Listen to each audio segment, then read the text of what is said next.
आरजीकर घटना में राज्य सरकार की भूमिका से असंतुष्ट अलीपुरद्वार के परिमल डे ने बंग रत्न पुरस्कार लौटाने का फैसला किया।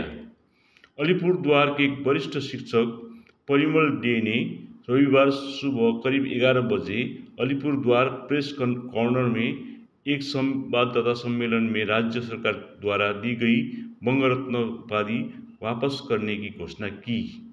जनवरी 2019 में मुख्यमंत्री ने व्यक्तिगत रूप से कंचनजंगा स्टेडियम में परिमल डे को बंग रत्न पुरस्कार सौंपा।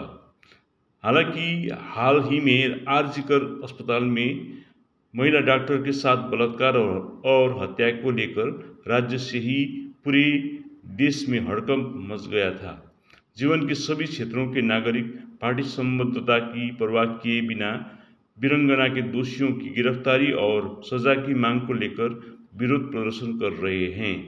वहीं परिमल डे राज्य सरकार की भूमिका से असंतुष्ट थे। इस दिन उन्होंने सार्वजनिक रूप से घोषणा की कि वह यह उपाधि लौटा देंगे। परिमल डे ने कहा कि पुरस्कार के साथ मिले 1 लाख रुपए वह राजकोष के माध्यम से लौटा देंगे।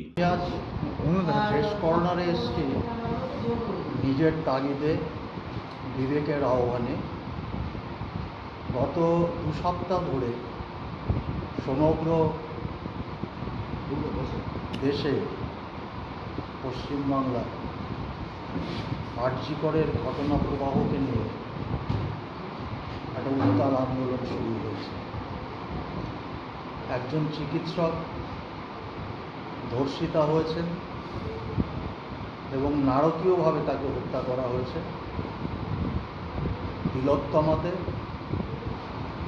তিলোত্তমা নিহত হয়েছে। জীবনানন্দ বলেছিলেন কল্লোলিনী তিলোত্তমা। সেই কল্লোলিনী তিলোত্তমা হত্যার পরে কলকাতা এবং সারা রাজ্য, কোচবিহার থেকে কাকদ্বীপ আবার উত্তাল হয়ে উঠেছে। আমি বিবেকের আহ্বানে বেশ কিছুদিন থেকে লক্ষ্য করছি রাজ্য প্রশাসন, রাজ্য সরকার অনেক সময় অন্যায়কারীকে,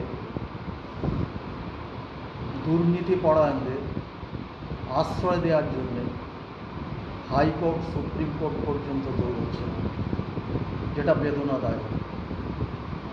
শ্রীমতী মমতা বন্দ্যোপাধ্যায় মাননীয় মুখ্যমন্ত্রীর প্রতি আমার পূর্ণ শ্রদ্ধা আছে। ব্যক্তিগতভাবে তার সঙ্গে আমার কোনো বিরাগ ভাজনের বিষয় নেই, বিতৃষ্ণারও বিষয় নেই। কিন্তু বিষয়টা হলো রাজ্য জুড়ে আইন শৃঙ্খলার অভাব। এটা একটা রাজনৈতিক দলের সঙ্গে আরেকটা রাজনৈতিক দলের লড়াই হিসেবে আমি দেখিনি, বা এক দল তার পদত্যাগ দাবি করছেন সেই রাজনৈতিক দৃষ্টিকোণ থেকেও দেখছি না। আমি মনে করছি পশ্চিমবাংলার সমাজটাই অনেকটাই নষ্ট হয়েছে, পচে গলে গেছে। যে সমাজে নারকীয় হত্যাকাণ্ড, ধর্ষণ যখন তখন হচ্ছে, চিকিৎসকের পর্যন্ত নিরাপত্তা নেই। মুখ্যমন্ত্রী 2016 সালে নিজে হাতে আমাকে বঙ্গরত্ন পুরস্কার তুলে দিয়েছিলেন শিলিগুড়ির কাঞ্চনজঙ্ঘা স্টেডিয়ামে। আমি ব্যথিত, মর্মাহত, দুঃখিত ও লজ্জিত বাংলার বর্তমান ঘটনা প্রবাহে। আমি বঙ্গরত্ন প্রত্যাখ্যান করছি, প্রত্যাহার করছি। এর প্রতিবাদে যে তিলোত্তমার আত্মা শান্তি লাভ করুক, ওর পিতামাতার অন্তরে শান্তি আসুক, আবহমানকালের বাঙালি বঙ্গবাসী যারা মাঠে ময়দানে নেমে আজকে আন্দোলন করছেন, তাদের প্রতি সহমর্মিতা বশতই আমি প্রতিবাদ স্বরূপ অসুস্থতার কারণে নিজের রাস্তায় নামতে পারছি না। আমি বঙ্গরত্নটা প্রত্যাখ্যান করে আমার প্রতিবাদ জানালাম। আমাকে 1 লক্ষ টাকার একটা চেক দেওয়া হয়েছিল বঙ্গরত্নের সাম্মানিক হিসেবে। আমি আগামীকাল ট্রেজারি অফিসারের সঙ্গে কথা বলবো। যে অ্যাকাউন্ট থেকে দেওয়া হয়েছিল সেটার নাম উত্তরবঙ্গ উৎসব কমিটি। ওটা স্থায়ী অ্যাকাউন্ট কিনা আমার জানা নেই।